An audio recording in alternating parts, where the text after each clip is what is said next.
Entramos en la Ciudad de México con la conferencia acerca de cómo será el cielo. Y en esta mañana es nuestra intención abrir el libro de los libros, el libro más antiguo de la humanidad, el primer libro en haber sido traducido, el primer libro en haber sido impreso en la imprenta de Gutenberg, el libro más controvertido actualmente y el único volumen de literatura que contiene verdades absolutas. Hace un mes leí que en la Universidad de Harvard y en las universidades más importantes de Estados Unidos como Princeton no creen en las verdades absolutas ya, aun cuando fueron postuladas hace algunos años como la piedra fundamental de la filosofía. Sin embargo, el mundo cada día se acerca a su autodestrucción. Y en medio de este mundo caótico al cual nuestros hijos se van a enfrentar, existen muchas personas que creen que con la muerte se acaba todo y que ya el ser humano no tiene absolutamente ninguna esperanza porque esta vida lo es todo. Sin embargo, este libro que tengo en mis manos, que se llama la Biblia, nos enseña claramente que existen diferentes lugares después de esta vida. Y que aunque empíricamente, o sea, a través de nuestros ojos y de nuestros oídos y de nuestros 5 sentidos, no podamos percibir el mundo invisible que nos rodea, no deja de ser real. Después de esta vida, todos los seres humanos, de acuerdo a la Biblia, continuaremos viviendo, tanto los buenos como los malos, los que creyeron en el Evangelio de la gracia de Jesucristo, y los que rechazaron la verdad de Dios y decidieron vivir sus vidas de acuerdo a sus propios dogmas y a sus propias reglas. La Biblia nos muestra que después de la vida solamente hay 2 lugares. A pesar de lo que digan las filosofías orientales de que existe la reencarnación y que hay un ciclo de transmigraciones y que unos van a regresar a ser vacas, otros ratones, etcétera, etcétera, todas estas posturas filosóficas de acuerdo a la Biblia son totalmente falsas. La Biblia enseña 2 lugares después de esta vida para los seres humanos, el cielo o el infierno. No hay ningún lugar intermedio, no hay ningún otro lugar que podamos nosotros imaginar, porque no es más que el fruto de pura especulación filosófica. La pregunta en esta hora es, ¿estás tú preparado para la otra vida? ¿En dónde crees que vas a pasar la eternidad si tú murieras el día de hoy? ¿Sabes tú que existe un cielo literal que será el descanso eterno de los justos? ¿Cómo es este cielo? ¿Cómo es esta vida? ¿Realmente vale la pena vivir para Jesucristo? ¿Vale la pena decirle al mundo no con todos sus placeres y vivir una vida de santidad? ¿Serle fiel a mi esposa durante toda mi vida? Darle un buen ejemplo a mis hijos, dar un buen testimonio ante la sociedad, no robar, pagar impuestos. ¿Valdrá la pena sufrir en esta vida por hacer el bien? La respuesta está con nosotros en la palabra de Dios y vamos en primer lugar a contestar todas las cosas que están relacionadas con el más allá. La Biblia habla que existen 6 lugares invisibles fuera del planeta Tierra. 6 lugares invisibles. El primero es el Sheol. La palabra Sheol en el hebreo era el lugar que se usó para designar donde los muertos iban. Es el lugar de la sepultura. Y en el Antiguo Testamento, todos los muertos, desde Adán hasta la cruz de Jesucristo, todos los muertos, los buenos y los malos, los creyentes y los no creyentes, descendieron al Sheol que se encontraba en el centro de la tierra.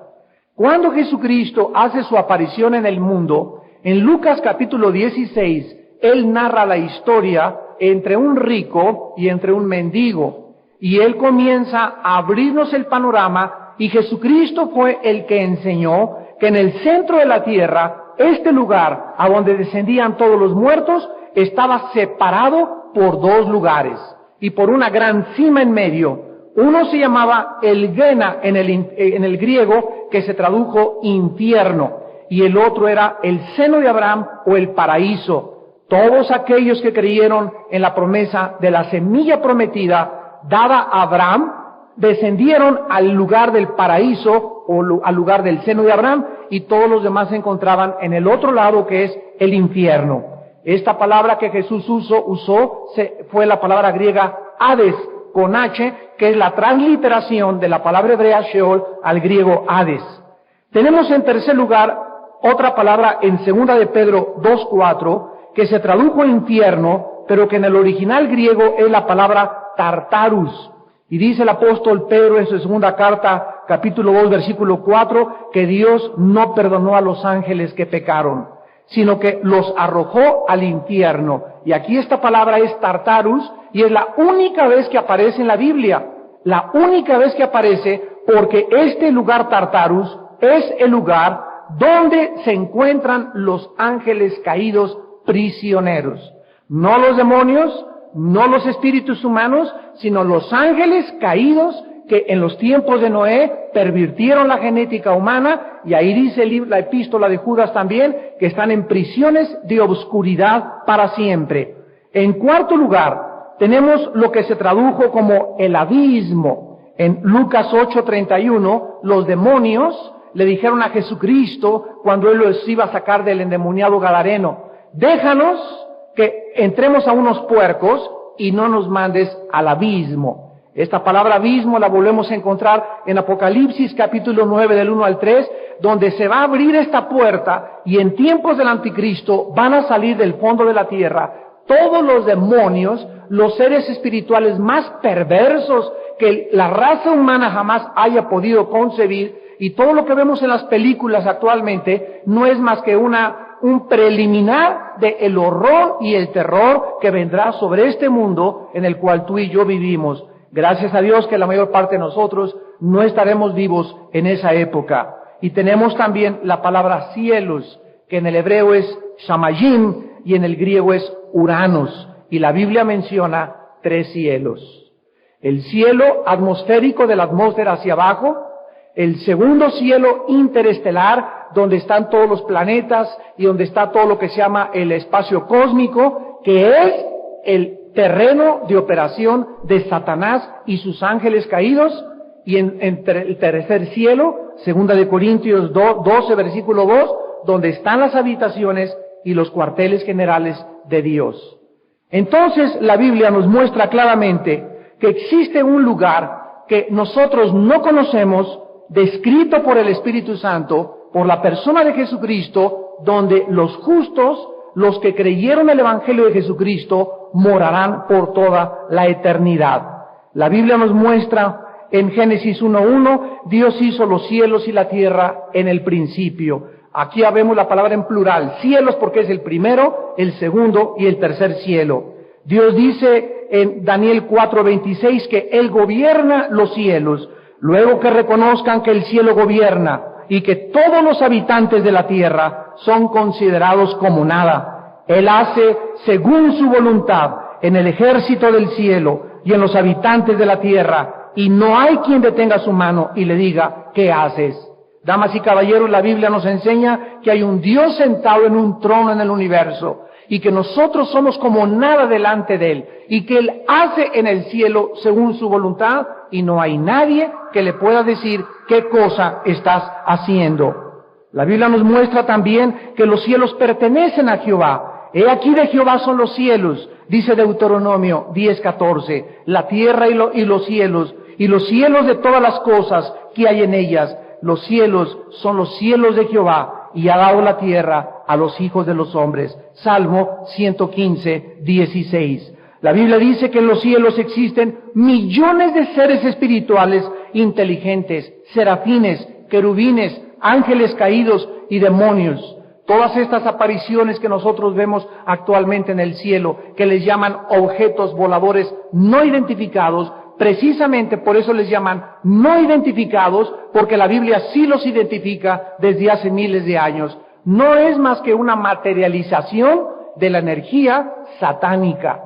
Los ovnis, o esos objetos voladores, o esos seres que se les aparecen a los seres humanos y que los meten a una nave y que los abren y que hacen experimentos con ellos, no son más que ángeles caídos de acuerdo a la palabra de Dios. Y la relación que existe en todas las personas que existen en la ovniología y los que se dedican a estudiar este fenómeno son personas metidas en el ocultismo, en la brujería, en las ciencias parapsicológicas, en los fenómenos paranormales, porque ellos no conocen lo que la Biblia revela, que están pisando terrenos equivocados. Así pues, la Biblia nos dice que no somos los únicos en la tierra. Claro que hay millones de mundos habitados, pero estos mundos habitados no son de marcianos, ni de jupiterianos, ni tampoco de venusinos, son de seres espirituales del mal, que lo único que quieren es engañarnos a nosotros, desviarnos de la verdad y hacernos creer que algún día van a bajar del cielo y nos van a salvar de un cataclismo cósmico. Sin embargo, la Biblia nos muestra claramente quién se encuentra detrás del fenómeno ovni.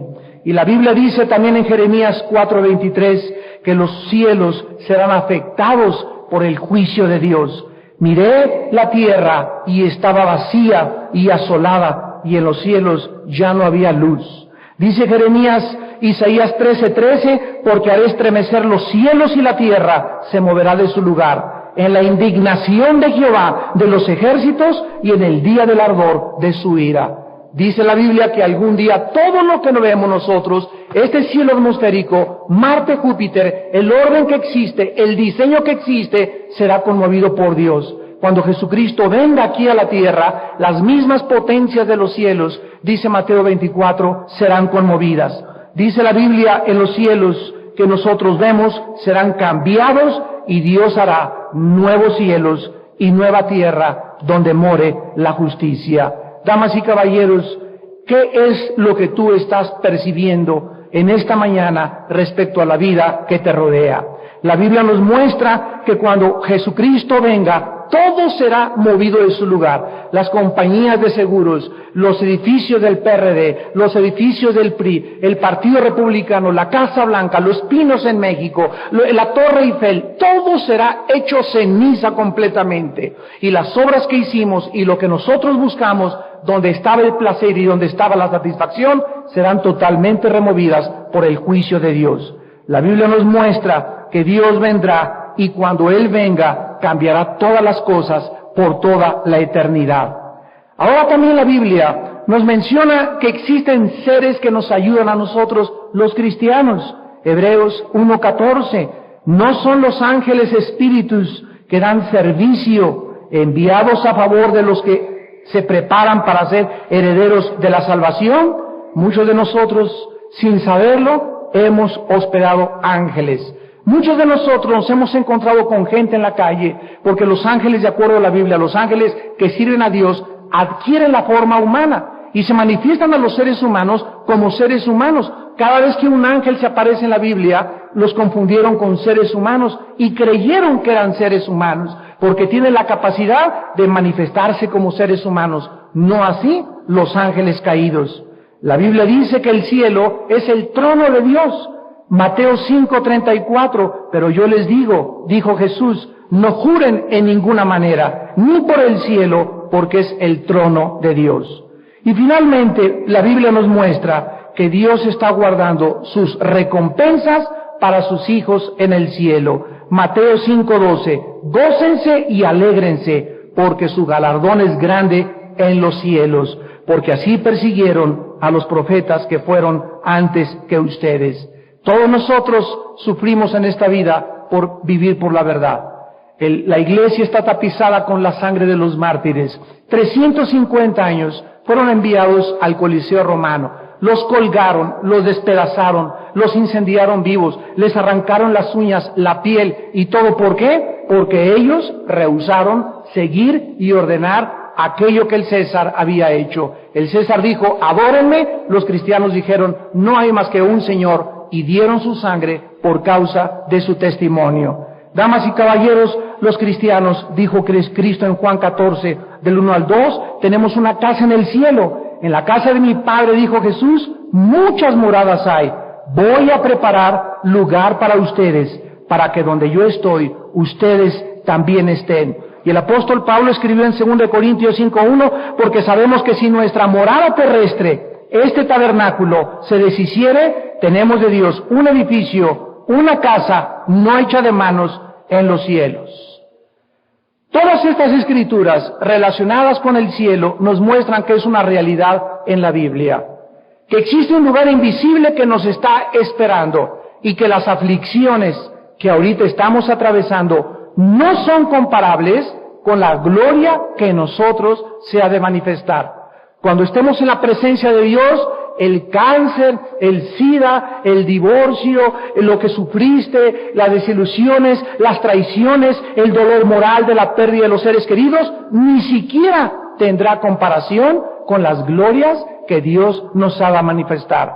Vamos a ver ahora y examinar detalladamente a dónde van los muertos. Hebreos 9, versículo 27, dice la Biblia: está establecido a los hombres que mueran una sola vez y después el juicio. Que esto quede claro. La Biblia enseña que cuando nosotros muramos no hay otra oportunidad. No hay transmigración, no hay reencarnación, no hay un lugar de purificación de tu alma. Cuando tú mueres, se acabó por toda la eternidad. Tu oportunidad de escoger a dónde pasar la eternidad. Yo les digo con todo mi corazón a todos ustedes en esta mañana que nos ven por la televisión y los que están aquí presentes, dale gracias a Dios que no estás muerto. Porque si estuvieras muerto, no tendrías ya la oportunidad de escoger dónde pasarás la eternidad. Pero en esta mañana Dios te ha concedido, en su gracia y en su misericordia, la oportunidad de que estés vivo para que tal vez sea en esta mañana cuando tú escojas dónde vas a pasar la eternidad. La Biblia nos muestra, en primer lugar, que antes de Cristo descendían los muertos al Sheol o al Hades, como ya anteriormente lo vimos. En Lucas capítulo 16, Jesucristo escribe claramente, de una forma trágica y verdadera, cómo están las personas que están condenadas dentro del infierno. Dice la Biblia en el versículo 22 que cuando murió el mendigo, fue llevado por los ángeles al seno de Abraham, y también el rico fue sepultado. Y en el infierno alzó sus ojos estando en tormentos. Jesucristo nos revela que la gente que desciende al infierno, si tú mueres hoy y desciendes al infierno, es un lugar de tormento. No es un lugar inconsciente, no es un estado ilusorio como enseña una secta llamada la ciencia cristiana o imaginario, es un lugar real. Y dice la Biblia en el versículo 23 que esta persona del infierno vio de lejos a Abraham. Las personas en el infierno están en tormentos y tienen la capacidad de percibir con sus ojos. Todavía pueden ver claramente quiénes están y quiénes no están en el infierno. Dice el versículo 24 que él le dijo a grandes voces: Padre Abraham, ten misericordia de mí y envía a Lázaro para que moje la punta de su dedo en agua y refresque mi lengua. Las personas en el infierno tendrán una sed insaciable. Una sola gotita de agua anhelarán para que pueda refrescar la punta de su lengua. Dile que por favor moje la punta de su dedo en el agua. Una sola gotita así puesta en la lengua, para ellos sería una gran satisfacción. Y dice la Biblia que Abraham le contestó: acuérdate que en la vida recibiste tus bienes y Lázaro también males, pero ahora este es consolado aquí y tú eres atormentado. Además hay una gran cima entre los dos y no pueden pasar ustedes de aquí para allá, ni de aquí para allá. Entonces le dijo el que estaba en el infierno: dile que mande a mi casa, a la casa de mi padre, a mis 5 hermanos, para que les testifique, a fin de que no vengan también ellos a este lugar de tormento.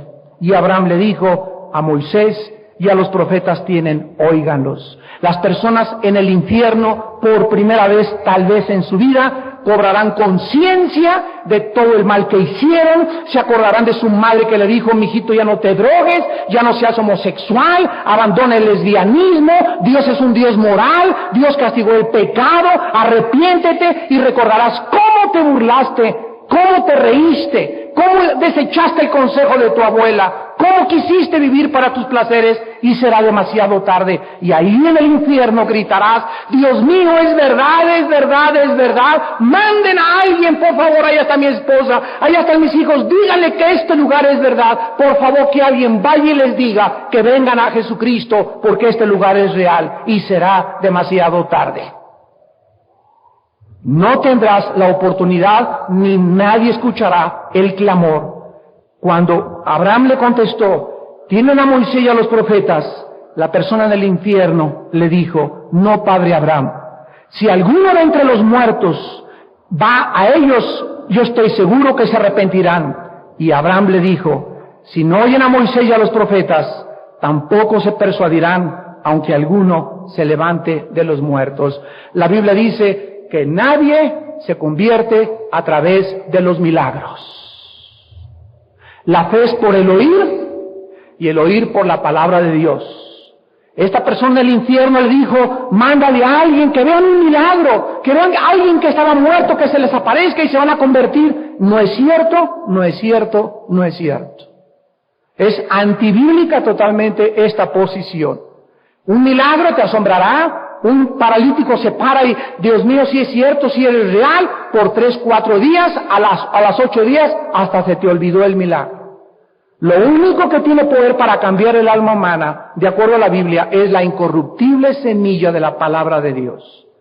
Así pues, a Dios no le agradó que nosotros fuésemos convencidos por los milagros. Los milagros simplemente es una manifestación del poder de Dios y de la misericordia de Dios.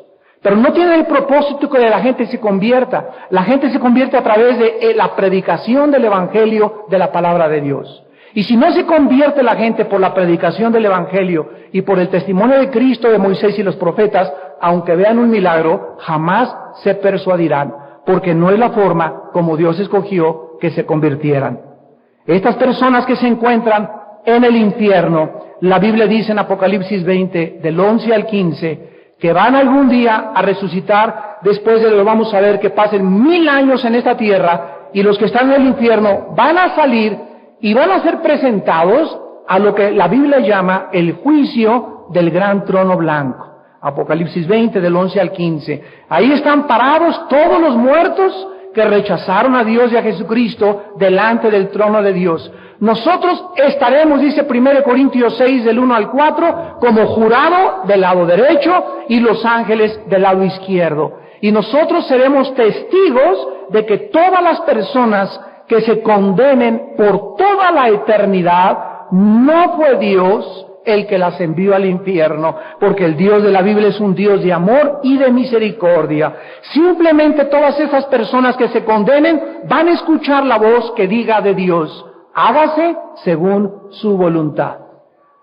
Están ahí porque ellos escogieron en esta vida estar ahí. Se van a condenar porque en esta vida decidieron que no querían ser santos y se iban a aburrir en el cielo con todos los santos. Y otras personas podrán decir: hágase en el cielo tu voluntad, Señor, los que estemos en la presencia de Dios. Así pues, si tú te condenas, no es Dios el que te condenó, no es Dios el que te envió, fue la decisión, el ejercicio de tu libre albedrío. Tú no eres un chango, ni yo tampoco. Ni siquiera venimos de una selección natural, como enseña el evolucionismo, sino somos la creación directa de un Dios que nos creó a su imagen y semejanza. Y Dios nos creó como seres responsables morales. Si hay una moral, si hay un bien y hay un mal, tiene que haber un legislador, un dador de esa ley. Y ese es el Dios de la Biblia. Y Él nos demanda y nos exige que nos sometamos a sus reglas. Que no podemos hacer los seres humanos nuestras reglas y decir esto es bueno y esto es malo. Para mí el homosexualismo es un estilo de vida. Para mí el fumar de marihuana es bueno, para ti es malo. No es de nosotros el decidir. Él es el que establece las reglas de la moral. Porque Él es el dador y legislador de la moral. Si no tuviésemos la Biblia, cada quien haría lo que quisiera. Y viviríamos en una anarquía total, creyendo que unos están bien y otros mal, sin tener un parámetro que pudiera juzgar nuestras acciones. Pero la Biblia, gracias a Dios, que es la palabra de Dios, y los cielos pasarán, pero la Biblia permanecerá, nos dice exactamente lo que Dios demanda de nosotros. La Biblia nos muestra que aquellas personas que agraden a Dios serán transportadas inmediatamente, en el momento que tú mueras, a la presencia de Dios. Hay una doctrina que enseña que se duerme después de la muerte. Esta doctrina es una herejía, porque lo que duerme es el cuerpo, no el alma ni el espíritu. La Biblia dice que estamos ausentes del cuerpo, presentes en el Señor, 2 Corintios 5, Apocalipsis 6, del 8 al 10, vi las almas, dijo Juan, de los que habían muerto por la palabra de Dios, y clamaban diciendo, ¿hasta cuándo, Señor, Dios grande, vivo y verdadero, vengas nuestra sangre de los que están en la tierra? Y se les dijo que se esperaban un poco de tiempo hasta que se completara el número de los consiervos que habrían de ser muertos igual que ellos. La Biblia dice que las almas en el cielo están vivas y conscientes. Así que si morimos en esta noche o en esta tarde, un ataque al corazón, un coche, la forma como Dios nos quiera llevar, vas a abrir los ojos así, pero en segundos, y vamos a estar en la misma presencia de Dios. Ahora bien, la Biblia dice que si tú mueres hoy en la noche, tu cuerpo se queda en la tierra, no importa que te cremen. Si los quieren cremar, créemelos, la Biblia no está en contra de la cremación. En el Antiguo Testamento se prohibía cremar a los reyes por respeto, pero bajo el Nuevo Testamento eso ya quedó obsoleto. Tú puedes a una persona cremarla, enterrarla, meterle una coladera, dejarla en el mar, no importa dónde se te quede el muertito, porque él es reducido a ceniza, comido por los peces, comido por los gusanos. Aunque no lo cremes, de todas maneras los gusanos se lo van a comer. Así que lo que está dentro de nosotros, el alma y el espíritu, es lo que tiene valor. Cristo dijo: ¿de qué le sirve al hombre ganar el mundo si pierde su alma? Lo que está dentro de nosotros es lo que tiene valía, y por lo cual el Hijo de Dios murió en la cruz con su sangre para pagar por nosotros. Si tú mueres hoy en la noche, tu cuerpo lo entierran, lo tiran, no importa, se te sale el alma y el espíritu y nos vamos directamente a la presencia de Dios. Ahora bien, ahí estamos en la presencia de Dios.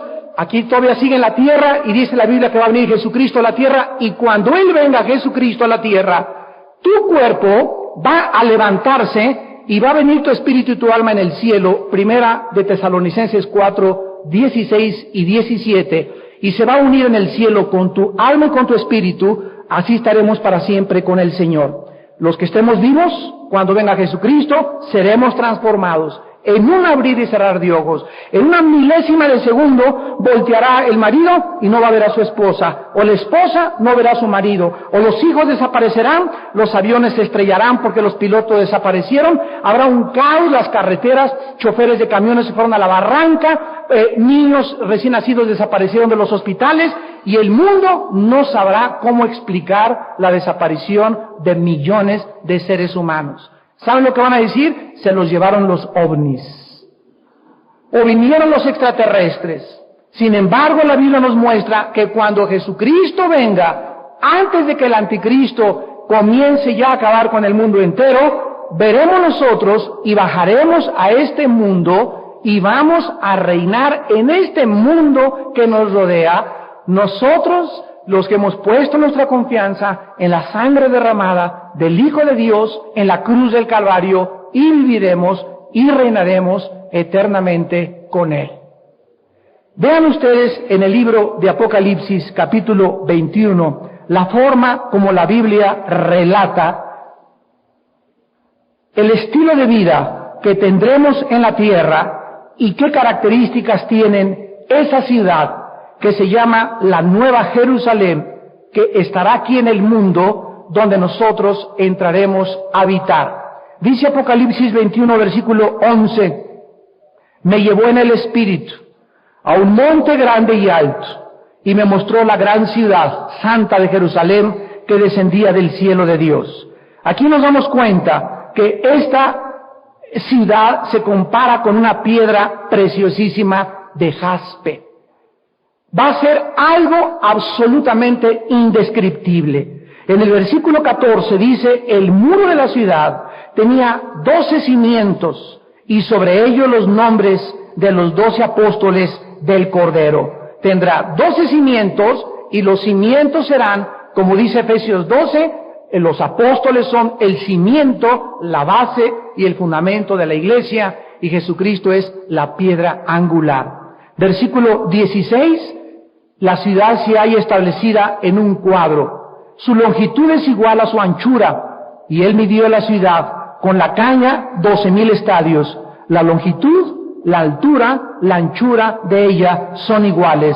La longitud es equivalente a 12,000 estadios, que significan 2,400 kilómetros.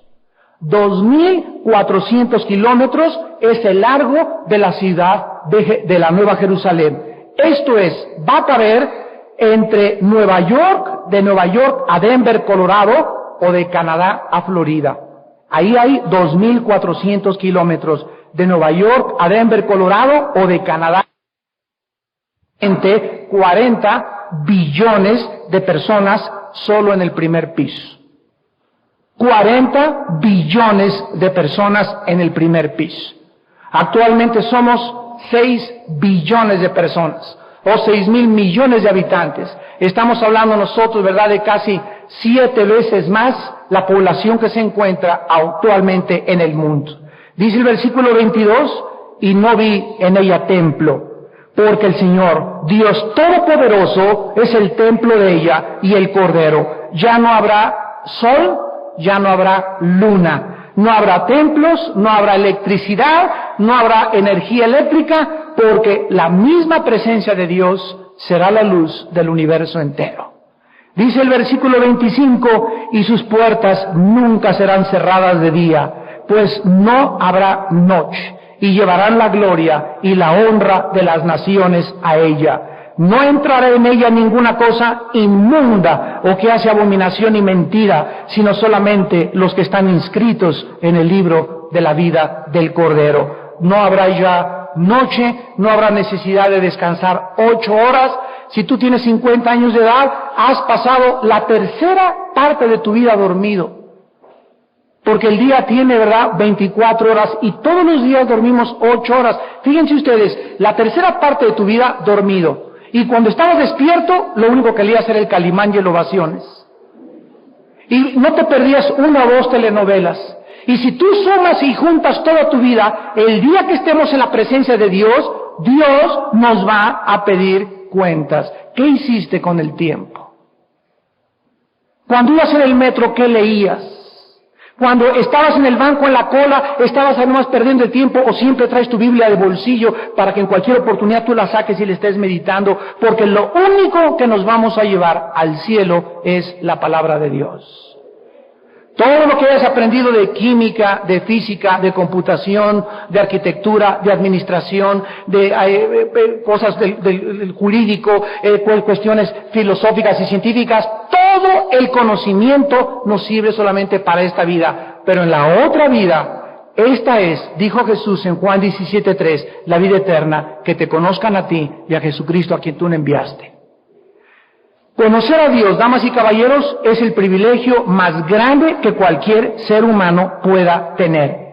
Amar a Dios es el más grande de los afectos y la más grande nobleza que podamos nosotros tener. Y servirle, el privilegio más grande al cual dedicar nuestras vidas. Y tenemos una sola vida para poder nosotros decidir qué vamos a hacer con nuestro tiempo. La Biblia dice en Efesios, rediman el tiempo porque los días son malos. Jesucristo ya viene. Los cristianos no están preparados. No les interesa la teología. No les interesa conocer más profundamente a Dios. Siguen perdiendo el tiempo con el novio, 3 o 4 horas con el novio diario, o con la novia, o con la revista, o con la pornografía. Y los cascos del Apocalipsis se oyen en el cielo y vendrá como un lazo sobre todos los habitantes de la tierra. Vendrá como ladrón en la noche. Cuando menos lo esperes, el cielo se abrirá y verán la señal del Hijo del Hombre, y los hijos de los hombres aquí en la tierra lamentarán y se rasgarán sus vestidos y dirán, ¿por qué no vivimos para Jesucristo? Pero será demasiado tarde. ¿Cómo será la vida en el cielo? Dice 1 de Juan 3, versículo 2, amados, ahora somos hijos de Dios y aún no se ha manifestado lo que hemos de ser. Pero sabemos que cuando Él se manifieste, seremos semejantes a Él, a Cristo. Cuando Jesucristo resucitó, ya no tenía sangre en su cuerpo. Cuando Jesucristo resucitó, podía atravesar las paredes. Ya la composición material de la materia no podía detener. La composición molecular del cuerpo de Cristo podía atravesar las paredes y podía aparecerse y desaparecer, materializarse y desmaterializarse a voluntad. Así serán nuestros cuerpos. Ya no habrá composición molecular que pueda detenernos, va a ser una composición diferente, ya no va a haber sangre circulando por nuestro cuerpo, ya no tendremos la necesidad de dormir tampoco, y cuando Cristo vino al mundo resucitado, comió pez y miel con los discípulos en el camino a Emaús, en el mar de Galilea. Volveremos y seguiremos comiendo como lo vamos a ver. Seremos semejantes a Él porque le veremos tal como Él es, y verán sus rostros, y su nombre estará en sus frentes, dice Apocalipsis 22:4. Ahora, en segundo lugar, vamos a tener una vida de descanso. Apocalipsis 7, versículos 15 al 17, nos dice de los muertos en la presencia de Dios. Están delante del trono de Dios, y le sirven día y noche en su templo, y el que está sentado sobre el trono extenderá su tabernáculo sobre ellos. Esta frase, día y noche, es un término porque aquí, mientras estamos en la tierra, no entenderíamos que ya no va a haber noche en el cielo. Pero es un término para decir que hay una continuidad en el servicio a Dios los que están enfrente de Él. Versículo 16, ya no tendrán hambre ni sed. Jamás volveremos a experimentar hambre. Y cuando comamos será simplemente por placer de comer, para disfrutar la comida, lo cual Dios no quitará como un impulso biológico en el ser humano. Pero jamás nos volverá a dar hambre ni sed. El sol no caerá más sobre ellos, ni calor alguno. No volveremos nunca a sudar. Ahora tenemos que sudar por una maldición que hay en la raza humana desde Génesis 3. Ganarás el pan con el sudor de tu frente. Mientras no haya sudor, y lo que tú estás ganando no te costó, no es bendecido. Dinero mal habido es maldecido. Por eso el cristiano no puede jugar a la lotería, el cristiano no puede comprar pronósticos deportivos, porque es tratar de adelantarte al sudor de tu frente y ganar el dinero fácilmente. No será bendecido ese dinero. No podemos andar buscando ir al hipódromo, multiplicar mis inversiones, porque no es la manera como Dios bendice. Dios bendice el esfuerzo del trabajo a largo plazo. Irán dando y llorando el que lleva la preciosa semilla. Tu panadería no va a prosperar en un mes ni en 3 meses. Tu taller mecánico no va a prosperar en 2 meses. Va a prosperar a través de 1 año, 8 meses de honestidad, de esfuerzo, de trabajo duro y de perseverar en que Dios está contigo. Dios bendice al final el fruto de nuestro esfuerzo. Nunca el trabajo fácil es bendecido por Dios. Ahora dice también que ya no vamos a tener prisas para llegar temprano al trabajo en el cielo. No va a haber más congestionamientos del periférico, no más desvelos para estudiar en la noche. Además, dice la Biblia en Isaías 11, que la ecología de la tierra será totalmente transformada. Miren ustedes lo que dice Isaías 11, del 6 al 9. Morará el lobo con el cordero, el leopardo con el cabrito se acostará.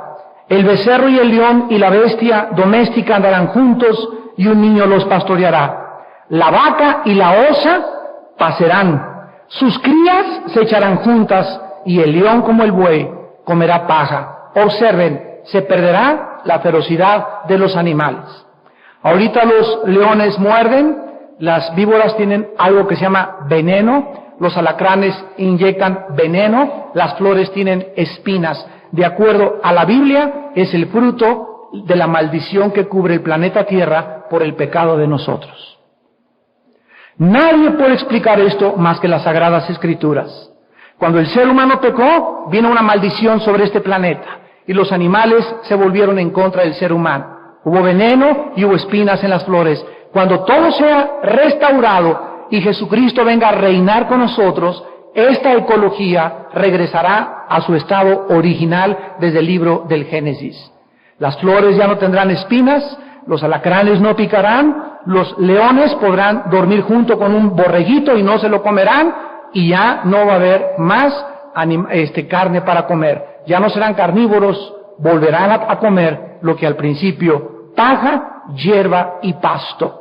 Esto es maravilloso, y dice el versículo 8, y el niño de pecho, un niño de 6 meses de nacido, jugará sobre la cueva de la cobra, y el recién destetado extenderá su mano sobre la caverna de la víbora. No habrá mal, ni dañarán en todo mi santo monte, porque la tierra será llena del conocimiento de Jehová, como las aguas cubren la mar.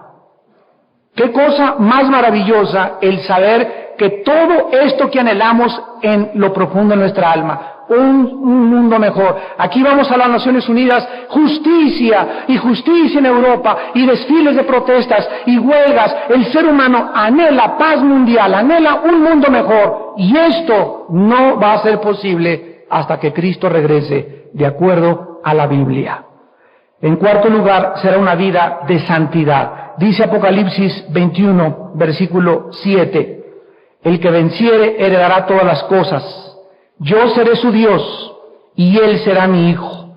Apocalipsis 21:4. Enjugará Dios toda lágrima de los ojos de ellos. Y ya no habrá muerte, ni habrá más llanto, ni clamor, ni dolor, porque las primeras cosas pasaron. Jamás volveremos a llorar. Jamás volveremos a lamentarnos. Jamás volverás a, mi hija no llega, son las 11 de la noche. Jamás necesitarás un tequila, un chocho. Jamás volveremos a experimentar opresión, ni angustia, ni temor, porque todas las cosas serán transformadas. Damas y caballeros, Dios viene a cambiar el mundo, nuestras vidas, y te quiere preparar en esta mañana para este nuevo mundo, este reino que algún día nosotros vamos a experimentar. Y finalmente dice en Isaías 2, versículos del 2 al 4, que vamos a continuar siendo enseñados por Jesucristo. Que si creemos que cuando lleguemos al cielo vamos a ser como Dios, nos equivocamos. Seremos semejantes físicamente al cuerpo resucitado de Cristo. Pero el día que alguna criatura en el universo sea igual a Dios, o tenga el conocimiento omnisciente de Dios, habría 2 dioses. Y la Biblia dice que no hay más que el Padre, el Hijo y el Espíritu de Dios. Así que si en este mundo nuestro conocimiento es limitado y no entiendes qué pasa en el Triángulo de las Bermudas, ¿por qué permitió Dios el mal? ¿Por qué permitió Dios esto? ¿Por qué se murió tu hijo de 4 años? Y todas estas respuestas que en tu mente finita y limitada no pueden encontrar una respuesta, la encontrarás en la otra vida, en la presencia de Dios. Dice Isaías 2, versículo del 2 al 4, acontecerá en los postreros de los tiempos que será confirmado el monte de la casa de Jehová como cabeza de los montes, y será exaltado sobre los collados, y correrán a él todas las naciones. Y vendrán muchos pueblos y dirán: vengan y subamos al monte de Jehová, a la casa del Dios de Jacob, y nos enseñará sus caminos, y que caminaremos por sus sendas, porque de Sión saldrá la ley, y de Jerusalén la palabra de Jehová. Juzgará entre las naciones y reprenderá muchos pueblos. Volverán sus espadas en rejas de arado, sus lanzas en hoces. No alzará espada nación contra nación, ni se adiestrarán más para la guerra. Isaías 2:4 se encuentra a la entrada del edificio de las Naciones Unidas en Nueva York. Cuando tú vayas a la ciudad de Nueva York y visites el edificio de las Naciones Unidas, ahí se encuentra grabado en una piedra grandísimo Isaías 2:4. Volverán sus espadas en rejas de arado, no se alzará espada nación contra nación, ni se adiestrarán para la guerra. Las mismas Naciones Unidas, formadas en 1948, dan testimonio de que las naciones buscan la paz, y no va a haber paz hasta que Cristo regrese a reinar en este mundo. Y finalmente el profeta Isaías en el capítulo 65 termina diciéndonos cómo será la otra vida. Versículo 17 al 25. Isaías 65 del 17 al 25. Porque aquí dice el Señor: yo crearé nuevos cielos y nueva tierra, y de lo primero no habrá memoria, ni más vendrá el pensamiento. Cuando estemos en la otra vida, nuestro cassette mental se va a borrar. Tú no puedes estar en el cielo y decir: no veo a mi abuelita, mi padre no está aquí tampoco conmigo, o mi primo, o mi mamacita, o mi esposa no está conmigo, porque si estuviéramos allá añorando y extrañando a alguien que no está con nosotros, no podríamos tener un gozo inefable y perpetuo. Entonces va a cambiar nuestra condición mental. Cuando Jesucristo vino a la tierra, estaba enseñándole a los discípulos y se acercaron y le tocaron la puerta. Y estaba con los discípulos y entonces Él no salió a contestar la puerta. Observen, Él mandó a alguien a que contestara la puerta porque Él le daba prioridad al discipulado. Y entonces encontró el que contestó la puerta, que era su mamá. Y eran sus hermanos en la carne, los hijos que María tuvo después de que Él nació, como cualquier madre. Y le dijeron, tu madre y tus hermanos te buscan. Y Jesucristo no salió, sino que se volvió y les dijo a los discípulos, mi madre y mis hermanos son los que hacen la voluntad de mi Padre y la obedecen. Cuando estaba en la cruz del Calvario, Jesucristo tenía al pie a su madre, la Santa María, y tenía a Juan el discípulo, le dijo desde la cruz, no le dijo mamá, le dijo mujer, ahí está tu hijo. Juan no era su hijo, pero le estaba diciendo, María, este es tu hijo, y a Juan le dijo, Juan, ahí está tu madre. Él desde la cruz formó la familia espiritual. Si tu hermano ahorita en la carne, el hijo de tu misma mamá y papá, no se convierte, hay otros hermanos en Cristo que vas a encontrar que los vas a ver en el cielo. Mi mamá, gracias a Dios, se convirtió, ¿verdad?, de 75 años de edad y todavía vive. Mi padre murió en 1970, no sé dónde esté, ni me preocupa porque Dios es sabio para saber dónde va a estar. Y no voy a estar diciendo estará en el cielo, estará en el infierno, yo no sé, no soy Dios. Sé que mi mamá la vamos a volver a ver y si no veo a mi papá, no lo vamos a extrañar porque será diferente la atracción en el cielo. De las primeras cosas no vendrá más al pensamiento. Dice el versículo 18, se gozarán y se alegrarán para siempre en las cosas que yo he creado, porque traigo a Jerusalén alegría y a su pueblo gozo. Me alegraré con Jerusalén y me gozaré con mi pueblo, y nunca más se oirá en ella voz de lloro ni voz de clamor. No habrá más allí niño que muera de pocos días, ni viejo que sus días no cumpla, porque el niño morirá de 100 años y el pecador de 100 años será maldito. O sea que en el tiempo que vivamos aquí en la tierra, un niño de 100 años es un niño. Imagínense ustedes, es comparable a un año de edad, porque viviremos otra vez 1000 años, 2000 años, no sé cuántos años en esta tierra hasta que sean cambiadas todas las cosas y entrar a la nueva Jerusalén. Dice el versículo 21 que vamos a edificar casas. Cuando estamos aquí habitando en este planeta regenerado y restaurado ecológicamente, vamos a seguir trabajando con la diferencia de que no vamos a sudar. Adán, antes de pecar, Génesis 2, estaba trabajando en el huerto. Y Dios lo puso para cuidar el huerto y para trabajar, pero sin el pecado no era un esfuerzo, la tierra no le brindaba resistencia. El pecado es lo que ha hecho que la tierra nos brinde resistencia y tengamos que sudar. Pero en la otra vida seguiremos trabajando porque es una bendición trabajar. Y además dice que vamos a edificar cada quien nuestra propia casa. Vamos a plantar viñas, versículo 21, y vamos a comer el fruto de ellas. Habrá duraznos, mangos, pero sin gusanos. Habrá manzanas, papayas, jícamas y frutas y seguiremos comiendo. Dice el versículo 22, no edificarán para que otro habite, ni plantarán para que otro coma. No habrá celos, qué bonita casa tiene, no hay nada, no habrá envidias, no habrá avaricia, no voy a querer quitarle ese coche a ese hermano, ni a esa hermana, porque no habrá estos sentimientos para nunca jamás.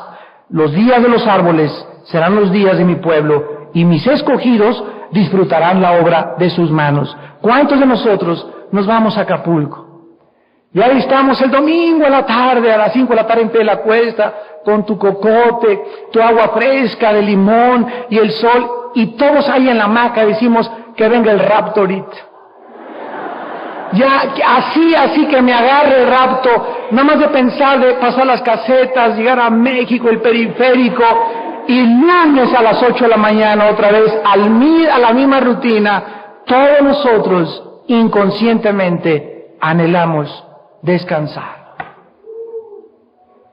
¿Cuántos de ustedes que me escuchan no se levantan en la mañana y no quisieran levantarse? Se tapan el cojín, la cabeza y son el despertador y dice 5 minutitos más, 10 minutitos más. Y quisiéramos que estamos ya inconscientemente, el Espíritu gime dentro de nosotros, diciéndonos sin que nosotros lo sepamos en un lenguaje espiritual, yo quiero descansar.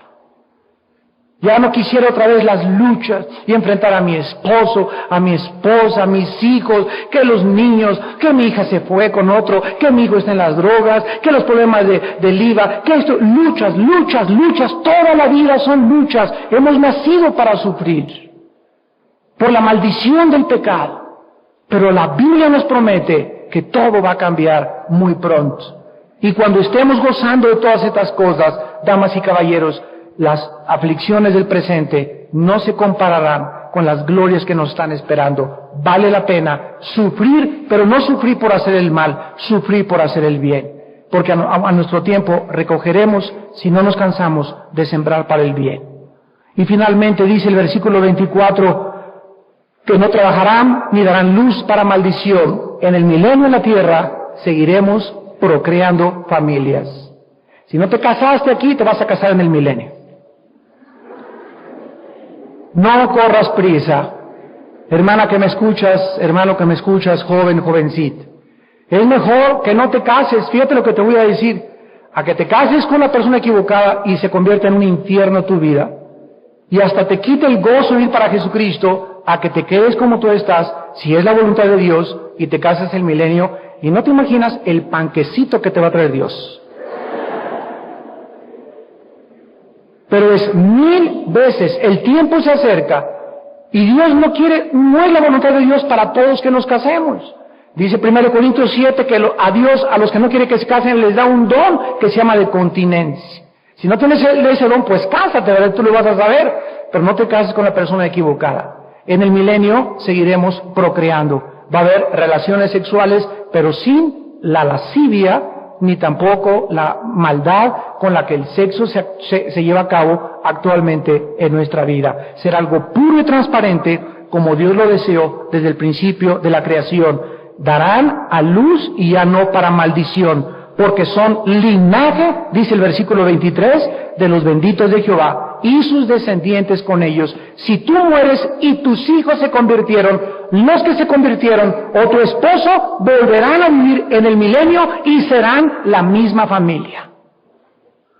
Y los tendrás con ellos.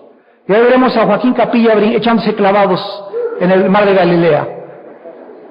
Y podremos ver a miles de personas a nuestro alrededor, y va a ser saltaremos a los montes, no habrá espinas, podemos caminar descalzos, no habrá celos de uno con el otro, ni que el otro se mete con la esposa del otro, nada de estas cosas sucederá ya. Será ese mundo feliz que los escritores como Julio Verne, como Leonardo da Vinci, como grandes pensadores han tratado de imaginarse, porque Dios puso dentro del ser humano la eternidad. Y todos, creyentes y no creyentes, anhelamos un mundo mejor. Y dice el versículo 24, antes que clamen, responderé. Mientras aún hablan, yo habré oído. El lobo y el cordero serán apacentados juntos, el león comerá paja como el buey, y el polvo será el alimento de la serpiente. No afligirán ni harán mal en todo mi santo monte, ha dicho Jehová, el autor de la Biblia. Damas y caballeros que nos visitan en esta mañana, ¿cuántos de ustedes están preparados para pasar la eternidad? Estas cosas no son para burlarse. Si hay algo solemne, si hay algo real, si hay algo serio. Esto no son mitos, no son leyendas, no son obras de drogadictos. La Biblia no es un compendio de tradiciones de los hombres. Este libro fue inspirado por el Espíritu de Dios. Y las evidencias científicas, arqueológicas, antropológicas, geográficas, históricas de la Biblia nos dan testimonio que Dios le ofrece al ser humano evidencias.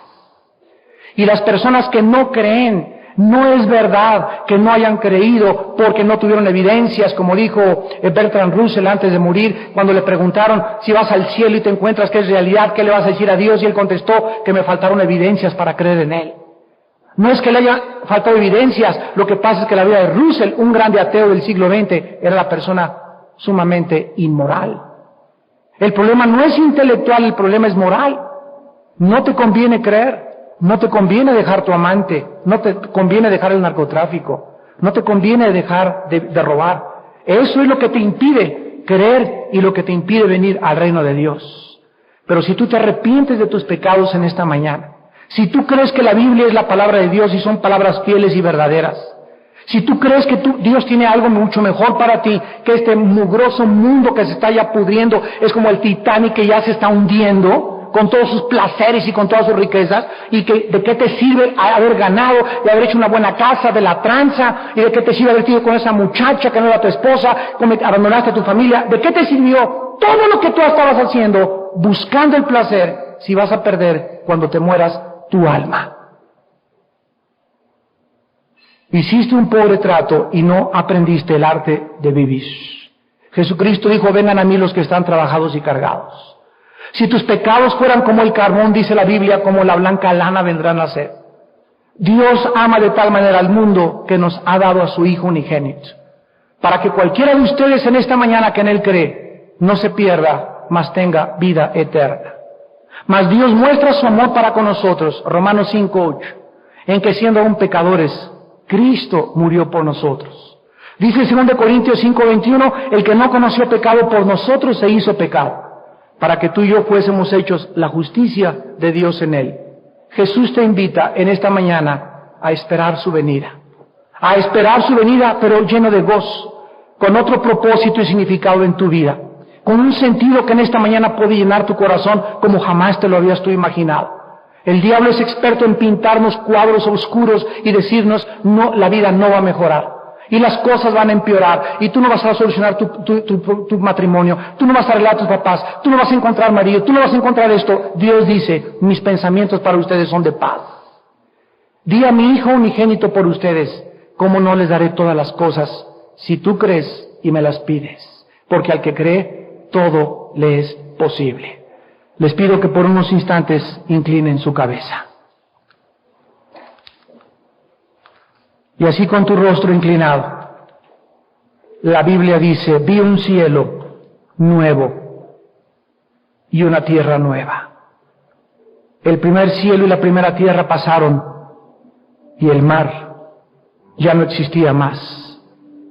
Y yo, Juan, vi la santa ciudad, la nueva Jerusalén, descender del cielo de Dios. Y oí una voz que decía, he aquí el tabernáculo de Dios con los hombres, Él morará con ellos, ellos serán su pueblo, y Dios mismo estará con ellos como su Dios. Enjugará Dios toda lágrima de los ojos de ellos, y ya no habrá muerte, ni habrá más llanto, ni clamor, ni dolor, porque las primeras cosas pasaron. Y me dijo Jesucristo, yo soy el Alfa y la Omega, el principio y el fin. Al que tuviere sed, yo le daré gratuitamente de la fuente del agua de la vida. El que venciere, heredará todas las cosas, y yo seré su Dios, y él será mi hijo. Porque como el Padre tiene vida en sí mismo, así también ha dado al Hijo el tener vida en sí mismo. Viene la hora y ahora es cuando todos los muertos oirán la voz del Hijo de Dios, y los muertos que oigan la voz de Cristo vivirán. No se maravillen de esto, dijo Jesús, porque vendrá la hora cuando todos los que están en los sepulcros oirán su voz, y los que hicieron lo bueno saldrán a resurrección de vida, mas los que hicieron lo malo a resurrección de condenación. Porque no envió Dios al mundo al Hijo para condenar al mundo, sino para que el mundo sea salvo a través de la muerte y de la sangre derramada del Mesías Jesucristo en esa cruz.